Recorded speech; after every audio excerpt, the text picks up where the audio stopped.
প্রিয় দর্শক, আসসালামু আলাইকুম। দর্শক, আপনাদের প্রীতি ও শুভেচ্ছা জানিয়ে শুরু করছি আমাদের আজকের প্রতিবেদন। তো দর্শক, আজকে আমরা এক অসহায় মেয়ের জীবনের গল্প তুলে ধরব, যার নাম হচ্ছে মায়া। মায়ার বিয়ে শাদী হয়নি, তার পরিবারে তার মা আছে, ছোট একটা ভাই আছে। তো মায়াই সবার বড়। তো মায়া বড় হলেও তার অনেক দায়িত্ব হলেও মায়া তো মেয়ে মানুষ, কী রেখে কি করবে। কারণ মায়া বেশি পড়াশোনা করেনি যে ভালো একটা চাকরি করে ভালো জায়গায় বিয়ে করবে। তো মায়া বিয়ে সাথে অনেকে ঘর আসে, কিন্তু টাকার জন্য বিয়ের ঘরটা ভেঙে যায়। তো সেই জন্য মায়া এখন ইউটিউবে এসেছেন, যদি কেউ তাকে ভালোবেসে আপন করে নিতে পারে তার কাছে বিয়ে বসবে। সে যেমনই হোক কোনো আপত্তি নেই। সে যদি প্রবাসও থাকে মায়া সেখানেও চলে যেতে রাজি আছে।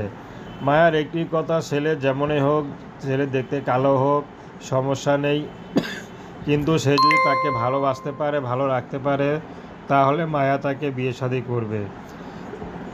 মায়া বেশি পড়াশোনা করেনি, মায়ের ব্যক্তিগত কোনো পছন্দ নেই। বর্তমানে মায়া সেলাই কাজ করে যা ইনকাম করে তা দিয়ে সংসার চলে। তো পাশাপাশি তার মা যেখানে কাজ করে বাসা বাড়িতে, সে বাসা বাড়িতে কাজ গিয়ে মাকে সহযোগিতা করে। তো এটা হচ্ছে সেই বাসার সামনে এই ছবিটা তোলা। তো দর্শক, এ ছিল মায়ের জীবনের সংক্ষিপ্ত জীবন কাহিনী। তো প্রেম, ভালোবাসা, সাহায্য, সহযোগিতা, বিয়ে শাদী করা একান্ত আপনাদের ব্যক্তিগত ব্যাপার। আসুন আমরা 5 ওয়াক্ত নামাজ পড়ি, সর্বদা দেশের সেবা করি। আসসালামু আলাইকুম।